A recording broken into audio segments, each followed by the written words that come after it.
It all started when Brian became just a little quieter than usual. He stopped cracking jokes, barely argued with Stewie, and didn't complain about anything. At first, the family thought he was just tired, but within a couple of days, they noticed Brian's breathing had changed. Deep, slow, almost like something inside him was shifting. Peter joked it was allergies, but Lois was the first to see the muscles on Brian's back twitch, as if something under his fur was growing.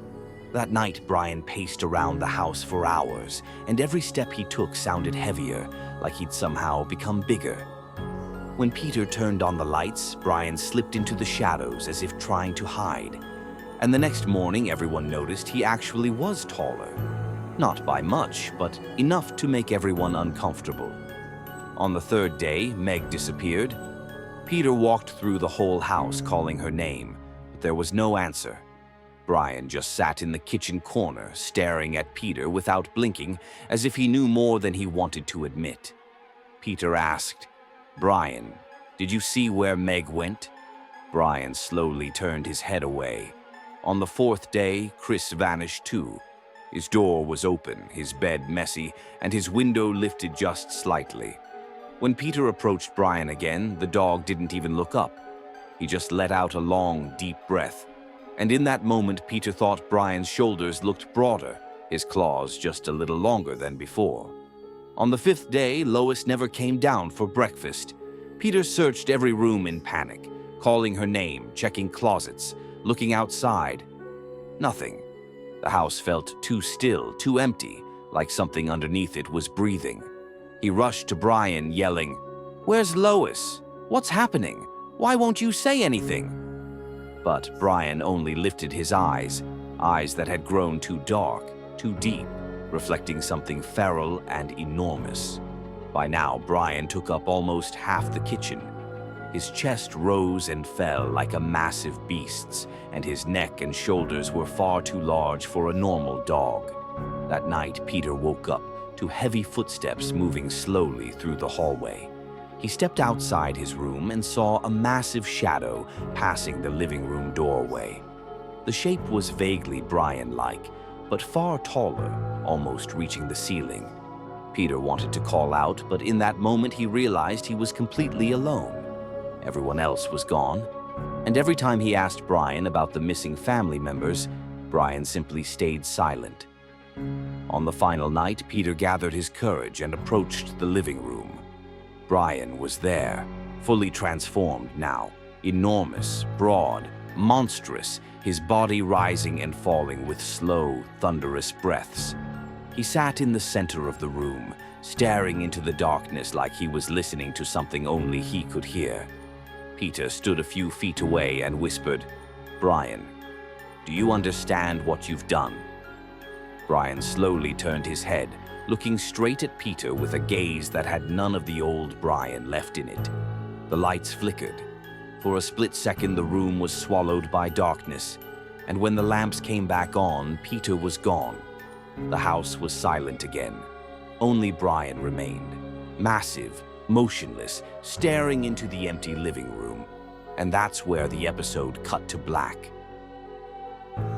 It all started when Peter came home one afternoon, carrying a huge cardboard box, and proudly announced that he'd found the perfect new dog to keep Brian company. Brian was suspicious right away. Nobody had asked for a second dog, and Peter looked way too excited about it. When the box opened, a big dark dog stepped out. It didn't bark, didn't wag its tail, didn't act nervous or playful. It just stared at everyone with this strange, overly aware expression, like it already understood the entire house and everyone in it. Lois tried to pet it, but the dog pulled back slightly and let out a quiet rumble. Not aggressive, more like a warning. The kids said something felt off, but Peter just laughed and said the dog was shy. That first night, Brian realized something was wrong. The new dog walked around the house almost silently, but its steps were too controlled, too evenly spaced, as if it was counting them. Sometimes it stood outside bedroom doors for minutes at a time without moving. And in the dark, Brian could have sworn its eyes glimmered, even though there was no light nearby. By the third day, the family started complaining about strange scratching sounds at night, but no one could tell where they came from. Peter brushed it off, insisting the new dog was adjusting, though Brian knew that wasn't true. The dog barely ate, yet somehow got bigger every day. Its breathing at night was heavy and deep, echoing through the hallway like it was sitting right behind the walls. One evening, Chris said he saw the new dog standing in the corner of the living room, staring at the blank television screen as if it were watching something only it could see. On the fourth day, things got worse. Family members began disappearing one by one. First Meg. Peter claimed she'd gone to hang out with friends, but her phone was still on the kitchen counter. Then Chris vanished. Then Lois. The house became unnervingly silent. Brian searched every room, but there were no signs of where anyone had gone. The new dog, already enormous now, spent most of its time sitting by the basement door, guarding it like something was down there. By evening, even Peter was gone. No note, no explanation, just silence. Brian realized he was alone in a house that felt less and less like home, with only that strange dog left, watching him more openly now. He gathered his courage and walked toward the living room, determined to figure out what was happening. But as he reached the stairs, the lights suddenly went out. Heavy breathing echoed through the darkness, closer than ever. The lamps flickered once, and Brian saw it. The new dog standing in the center of the room. It was far bigger than before, impossibly big, and slowly lifted its head to look directly at him with a stare that froze him in place. Brian tried to step back, and right at that moment, the episode cut to black. It all started when Peter Griffin suddenly became a little too happy, not just in a good mood, unnaturally, suspiciously happy. He started waking up before everyone else, cooking breakfast, cleaning the house, singing loudly, complimenting everyone non-stop. Lois loved it, but the kids noticed something was off. Peter's smile never faded, not even for a moment.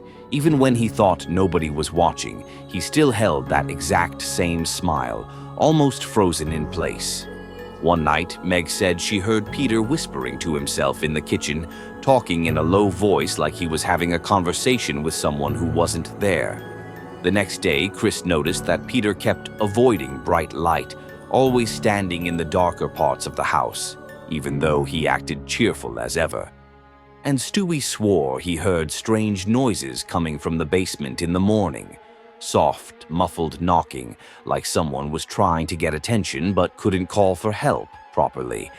He tried to tell Lois, but Peter suddenly appeared right behind him, almost as if he had been listening the whole time, and casually suggested they all go for a fun walk instead. Days went by like that.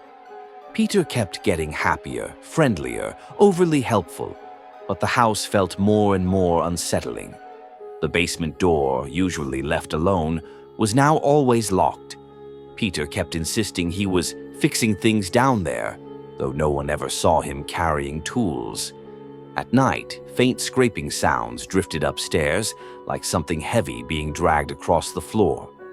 Meg once tried to sneak down the stairs to peek, but Peter instantly showed up beside her, smiling wider than before, telling her there was nothing interesting down there. This went on for nearly a week, until one evening Brian noticed something strange. Peter had forgotten to lock the basement door. A faint, shaky sound came from below, like someone trying to call out but too exhausted to speak loudly. Brian slowly descended the stairs, and in the far corner of the basement, he found the real Peter Griffin. Weak, bruised, and barely able to stand, but definitely alive. When he recognized Brian, he tried to lift his head and whispered that the Peter upstairs wasn't him, that the cheerful, overly perfect Peter was pretending, and that he had kept him locked down there for days. Brian tried to help him up, but footsteps echoed from above, quick and confident. The happy Peter appeared at the top of the stairs, his smile now stiff and unmoving, almost glued to his face. He looked down at them calmly and said that the family didn't need to know which one was real. Before Brian could react, the basement door slammed shut and the lock clicked from the outside. The lights flickered, then went dark. Brian and the real Peter were trapped together in silence. Upstairs, the fake Peter walked away casually, humming softly to himself. The Griffin house stayed quiet after that. Too quiet. Neighbors say they still hear Peter's cheerful voice echoing through the rooms at night, laughing like everything is perfectly normal. But sometimes they also hear faint thuds from the basement windows, like someone down there hasn't stopped trying to get out.